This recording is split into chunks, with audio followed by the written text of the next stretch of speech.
Greetings to all of you who have come to the Mind Insight channel.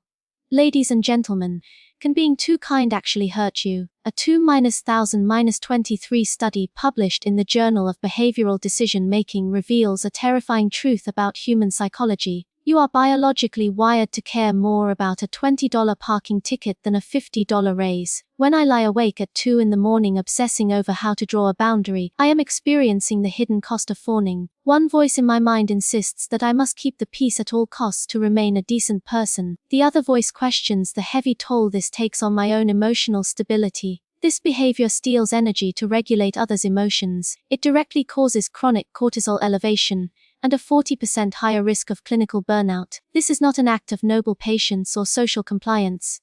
This is a complete loss of autonomy. Living entirely on someone else's schedule, I manipulate my environment to feel safe by never saying no, because I fear rejection. Kindness without boundaries is self-abandonment.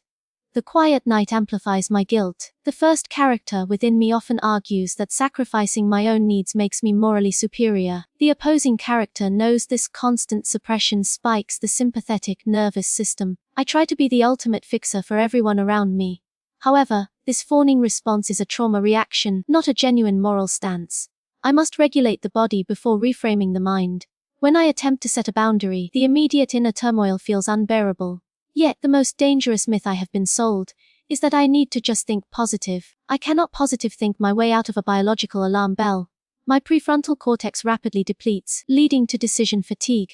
When tired, the brain defaults to cheap dopamine. Enduring toxic behavior is justified as patience, but it is actually chronic self-neglect. My amygdala acts like a startled mule in a thunderstorm, kicking down the barn doors over a slightly passive-aggressive email. The flat quietness following an argument leaves me questioning my sanity and inherent personal worth. Stop fighting your biology and start managing your cognitive bandwidth. Ladies and gentlemen, behavioral science shows our emotional flooding has a strict timeline. When confronted by unreasonable demands, my amygdala perceives a literal threat to my survival. It treats negative information as an evolutionary danger, burning massive glucose to keep me hypervigilant. This chronic stress physically shrinks the hippocampus and impairs cognitive flexibility. This is where the 90-second rule becomes my biological shield. The chemical rush of an emotional trigger takes exactly 90 seconds to flush through my bloodstream. If I can maintain stillness for 1 minute and 30 seconds, my prefrontal cortex comes back online. I do not need to argue or defend my boundaries during this intense storm. I must rapidly shift my nervous system from fight or flight to rest and digest using the physiological sigh. I take 2 quick inhales through the nose and 1 long exhale through the mouth. Power lies not in winning the debate, but in outlasting the chemical spike of panic. When the quiet settles, I am no longer a hostage to emotional chaos. Ladies and gentlemen, a clinical report in the Journal of Psychology validates the art of the grey stone. To stop the cycle of manipulation, I must become as uninteresting as a literal rock. Toxic dynamics thrive on the dopamine released when I react, argue, or over-explain my position. When I stop providing this reaction, the other person's brain registers a complete lack of reward. My true power lies not in crafting the perfect argument, but in refusing to explain my boundary more than one time. I state my position once, clearly and without apology, and then I let the uncomfortable stillness do the heavy lifting. If I feel the urge to over-explain, I practice cognitive diffusion to create psychological distance. Instead of believing I am a bad person, I remind myself that I am simply having the thought that I am bad. This slight linguistic shift forces the prefrontal cortex back online. Patience with toxic behavior is not a virtue, it is a dangerous form of self-neglect. Today, I will say no to one small thing that drains me, and I will offer 0 justifications. I stand firm in the quiet, completely protecting my energy.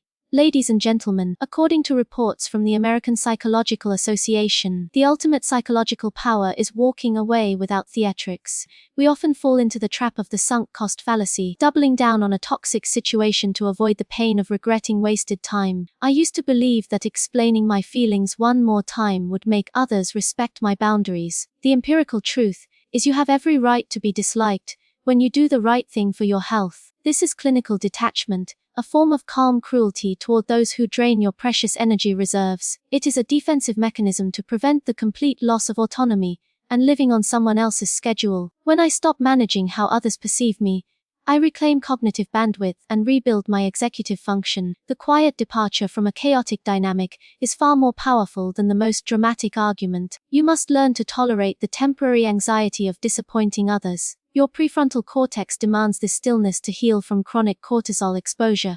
Ladies and gentlemen, a 2024 publication in the Journal of Behavioral Science confirms that absolute autonomy requires radical acceptance. You cannot control how a dysfunctional person reacts to your newly established boundaries, but you completely control your own participation.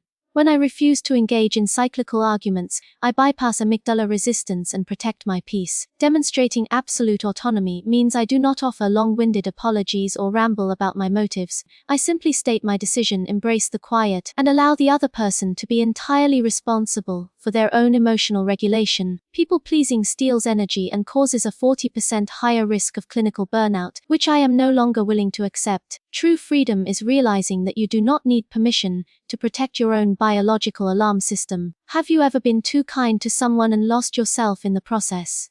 Share your story in the comments below, because recognizing the pattern is the first step to cognitive diffusion. Subscribe to the channel and check the description for the clinical studies cited in today's deep dive. Stop fighting your biology and start managing your cognitive bandwidth.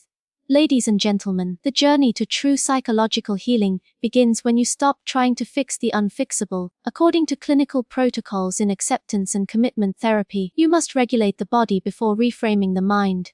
When you finally embrace the quiet, you are no longer sending weak signals to those who constantly drain your energy. People-pleasing steals energy to regulate others' emotions, causing chronic cortisol elevation and a 40% higher risk of clinical burnout. I spent years believing my continuous availability was a sign of empathy, but it was just a trauma response.